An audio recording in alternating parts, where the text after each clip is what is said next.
আসসালামু আলাইকুম, স্বাগতম জানাচ্ছি সবাইকে। আমি আজকে আবারও চলে আসলাম নতুন একটা রেসিপি নিয়ে। আজকে যেটা করব সেটা হলো রসুনের ভর্তা। খুব হেলদি একটা ভর্তা, আমরা সবাই জানি। রসুন স্বাস্থ্যের জন্য খুবই উপকারী। রসুন কোলেস্ট্রল কমাতেও সাহায্য করে। তো চলুন দেখে নেওয়া যাক কীভাবে আমি তৈরি করব। প্রথমে চুলায় প্যান বসিয়ে দিয়েছি, প্যানটা গরম হয়ে গিয়েছে। এখন আমি রসুনগুলো দিয়ে দিলাম। রসুনগুলো আমি চামড়া সহ নিয়েছি। আমি এখানে বড় দুইটা রসুন নিয়েছি। উপরের চামড়াটা খুলে শুধু ভিতরের চামড়াটা রেখে দিয়েছি। এখন আমি প্রায় 3 থেকে 4 মিনিট রসুনগুলো ভেজে নিব। দেখতেই পাচ্ছেন রসুনের চামড়াগুলো পুরোপুরি আসছে, তার মানে আমার রসুনগুলো সিদ্ধ হয়ে গিয়েছে। এখন আমি চুলা থেকে নামিয়ে নিচ্ছি। এখন প্যানটা আমি পরিষ্কার করে নিয়েছি। তার মধ্যে 1 চা চামচ রান্নার রেগুলার তেল দিয়ে দিয়েছি। এখন আমি এখানে হাফ কাপ পেঁয়াজ দিয়ে দিচ্ছি। পেঁয়াজটাকে আমি হালকা করে ভেজে নিব, যেন পেঁয়াজের পানিটা শুকিয়ে যায়।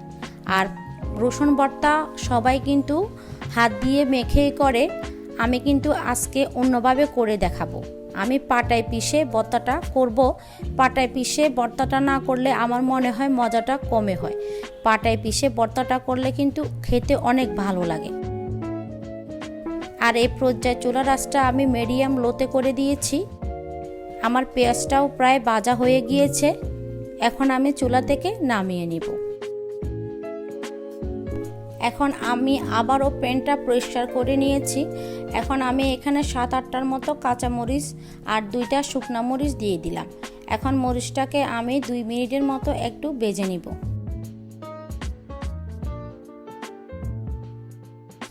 মরিচটাও আমার ভাজা হয়ে গিয়েছে প্রায়। এখন আমি উঠিয়ে নিচ্ছি।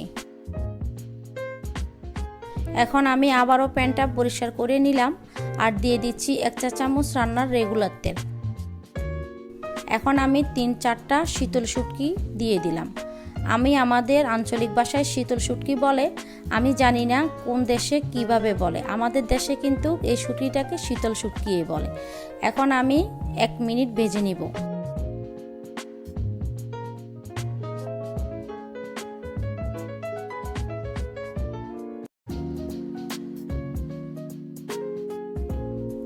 শুটকিটাও প্রায় ভাজা হয়ে গিয়েছে। এখন আমি উঠিয়ে নিচ্ছি। এখন আমি পাটায় রসুনের চামড়াটা ফেলে পরিষ্কার করে নিয়েছি। এখন আমি বেটে নিচ্ছি। আমি একে একে সব ভাজা উপকরণগুলো বেটে নিব। বাটা হয়ে গিয়েছে। এই পর্যায়ে আমি পেঁয়াজটা দিব। পেঁয়াজটাও আমি সেমভাবে পাটায় পিষে নিব।